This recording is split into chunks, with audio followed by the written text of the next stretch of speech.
රටේ ගොවිතැන කඩාවට්ටලා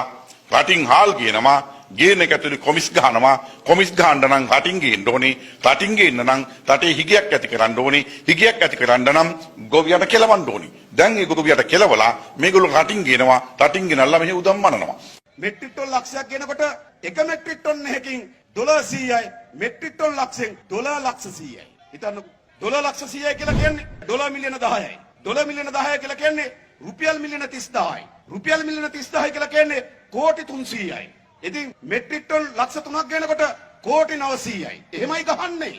මේ කුඹුරු කනාටු කරලා හාල් ගේන්න වැඩේ හදලා ඒකනුත් ගහනවා හාල් ආනයන කරලා නම් ඒකාධිකාරී බිඳින්න හදන්නේ එහෙනම් ඔය ඔක්කොම කරන්න පුළුවන් පාලකයෝ ඕනේ හාල් මිලීල එනකොට මේ රටේ හාල් නිෂ්පාදනයේ ක්‍රමානුකූලව බෙදා හරින්න සලස්මක් නැතුව ඒකට විධිමත් සලස්මක් නැතුව රටින් හාල් ගෙනත් ගොඩ දාන්න පිටකොටුවෙක් තොබෙලෙන්දෙකුට දෙන්න එයා ඒක කරන්නේ මීට වඩා හාල් ඇටයක් පිට රටින් ගේන්නේ නැහැ මෙහෙමනේ වාසිපත් වෙන්නේ අර සංචාර කර්මාන්තයට අවශ්‍ය හාල් ප්‍රමාණයක් කරුණකොට